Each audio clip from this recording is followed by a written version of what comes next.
Hey, this is Max here, and in this tutorial you will learn how you can use the double opt-in feature inside ActiveCampaign. I will first explain quickly what it is, what the pros are, what the cons are, and then I want to show you two different methods that you can do this with.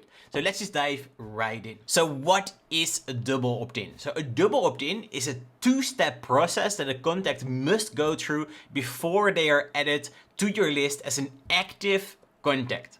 So before their confirmation, contacts won't receive any emails from you and don't count as active contacts. So it's a two-step process. The first step is that they fill out the form. The second step is that they're going to get an email that they have to confirm their subscription in. Now, pros are that it helps to ensure that contacts really want to hear from you, that contacts are more likely to engage with your emails after they do the double opt-in because they explicitly said like, yes, I would really love to get your emails. You will also get fewer spam complaints, which may help with deliverability. And it also satisfies requirements from some countries and regions that require a double opt-in process, like in Europe, you have the GDPR.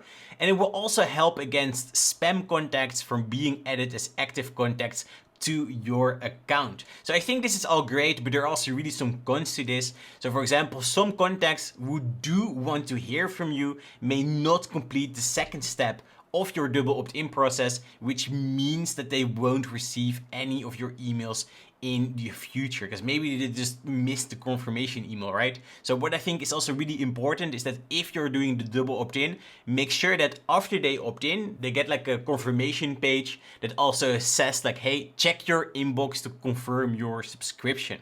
Now, because of this, because that you are going to lose some people, you maybe also have a smaller list than if you were going to use a single opt-in. So single opt-in is just when they fill out the form, they join your list. So I will leave it up to you if you want to use double opt-in or not. There are just some pros, there's some cons, and you really have to look at what is best for your business, what is best for your lists. Now then I want to show you two different methods that you can use. So the first one is for if you're using ActiveCampaign forms. If you don't use ActiveCampaign forms, maybe you use another tool for your forms, then I suggest you just skip right ahead to method 2. I will leave some timestamps below so that you can do that. So ActiveCampaign forms, let's just dive right into that. So when you create a new form, so I will just give this a name, I'll call it checklist. Then down here you can add an action. So here you can say subscribe to a list. And then I will select my main list and then I will click create. So then our form is being created and by default the double opt-in is already enabled, but I think that the default confirmation email is not so nice. I will show you that. So when we are here at options, go down to the gear icon to change your opt-in options. And then you see that by default, we have the opt-in confirmation turned to on. So if you don't want to use it, you just turn it off and then you have a single opt-in. So simple as that. But if you want to use it, leave it to on. And then we have our opt-in email. I will show you that. So then here you can see that we can click edit. And then we get our email. And I think this email is really horrible. And I know that lots of people are using this or are not even aware that you can change this. So by default, this would say, thank you for subscribing to main list. You or someone has subscribed to this list on subdate using the address and then the email address. To confirm that you wish to subscribe, please click the link below, confirm my subscription. Now I think this is really not nice at all, but luckily you can change this whole email. You can, for example, align it to the left, you can change the background, you can change the color of the links, we can change all this. So what I want to do is I want to go back over to forms and then I'm going to show you a double opt-in that I'm using that I think is way better. So let me quickly go back over to the forms. So then you see here that I have a download called the automation checklist, first name, email. Then we go back here to options. So you see that when someone fills out this form, they are subscribed to the main list. And I'm also adding a tag. So I add the tag event requested automation checklist so that I know, hey, this is the checklist that I have to send over to that person. There's a different automation for that. So then when I go here to the opt-in options, you see that this is all pretty similar. And then when I edit this, you see that we're going to get a completely different email. So over here, it just says, "Hey Max, I'm so happy that you found me on this little corner of the internet. But before you can join the party, I want to ask you to confirm your email address. Just smack the button below and I'll send you your download right away."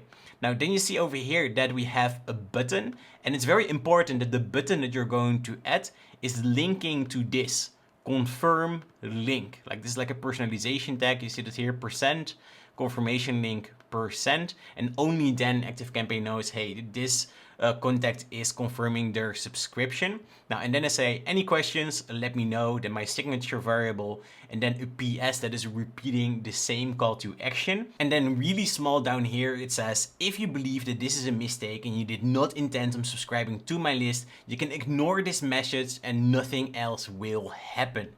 Additionally, you can also click unsubscribe because you need to include an unsubscribe link for some reason inside the confirmation email. But yeah, this is this. So it's really simple. Now, one more thing that you can do is that you have this variable over here, or this personalization tag, right? Confirm link. And we can also change the destination of that. So when I click here, done, then we have to go back over to the form. So we go here to options. We go back here to opt-in options, and then you see also here that you can change the confirmation action. So by default, it will show a message. So it will show, let me show you.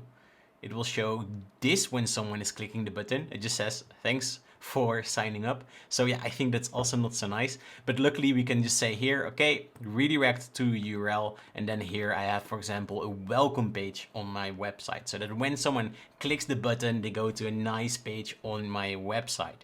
Now then we click save here, then you click integrate, and then you would do this and add that form to your website. So just one thing to keep in mind, you have to do this for all your forms. Now then what I want to do is I want to show you a second method to do this. So I think the first method, nothing wrong with it, is really great, but this only works if you are using ActiveCampaign forms. So if you're using a third party for your forms, so for example, you're using ThriveLeads or OptinMonster or RipeMessage or you name it, then you cannot use this double opt-in process. The double opt-in process only works for ActiveCampaign forms. But what you can do is you can create a double opt-in automation. So I already went ahead and I created a new automation over here, and I already wrote the confirmation email to save us some time over here. So let me show you what that looks like. So we have our email, and then you see here, it's exactly the same as the other one. It just says like, hey Max, I'm so happy that you found me in this corner of the internet, blah, blah, blah, blah. And then here we have the button, and inside this button, you cannot use the same personalization tag with confirm link. You just have to put a URL in there. You see that over here. I have maxvankollenburg.com/welcome. And also down here, I also have that link so that when someone clicks this link, they go to that page. So if I close this email, then we can quickly build an automation around this. So we only want people to stay on our list as soon as they click the button or the link, right? So by default, what we want to do is we want to subscribe someone to our list, because otherwise they cannot receive any emails, right? And then we say here, the trigger of our email should be subscribes to a list. Then we say any list, and we say here multiple times. So every time they join a list, this automation will start. So I will show you in a bit why we do that.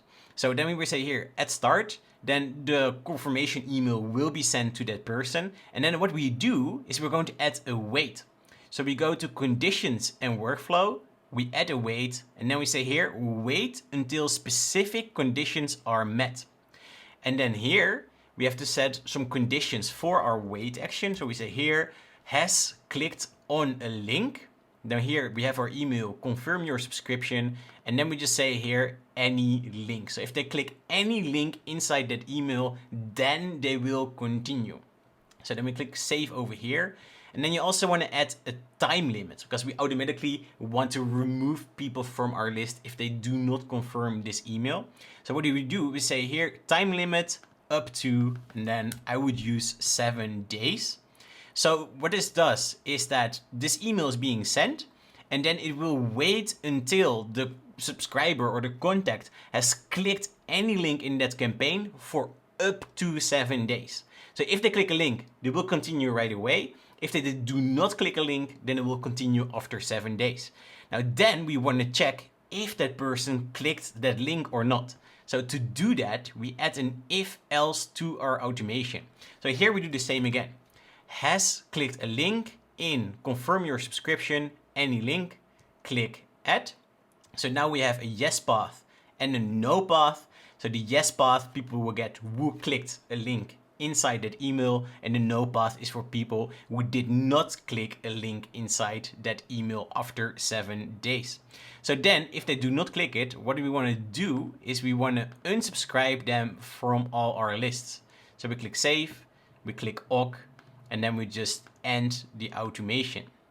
Now if they did click a link inside the email, what I like to do is I like to add a tag. So I say here a tag, and then I say status confirmed email, so that we know this person confirmed their email address, and then we end the automation. And then one more thing that is really important also is that here contact subscribes to any list. What we want to do, because this is set to multiple times, we want to segment the contacts entering this automation. We want to check if the tag does not exist, status confirmed email. So this way, if someone subscribes to your list and then for some reason they don't confirm and then they get unsubscribed, then if they join your list again, the automation will start again until they confirmed their subscription and that they get the status confirmed email tag. So if they have that tag, then they will never join this automation anymore. And that is how you use the double opt-in feature inside ActiveCampaign. So yeah, the implementation really depends on if you're using the ActiveCampaign forms, then I would definitely do it that way. If you're using a third party like myself, then this automation route can also really help. So if you want, I'll put a copy of this automation in the description below, as well as the email, so that you can just import those and change them to your own needs. So I hope that this was helpful. If you have any questions, just let me know in the comments below, and be sure to subscribe if you want to see more tutorials like this.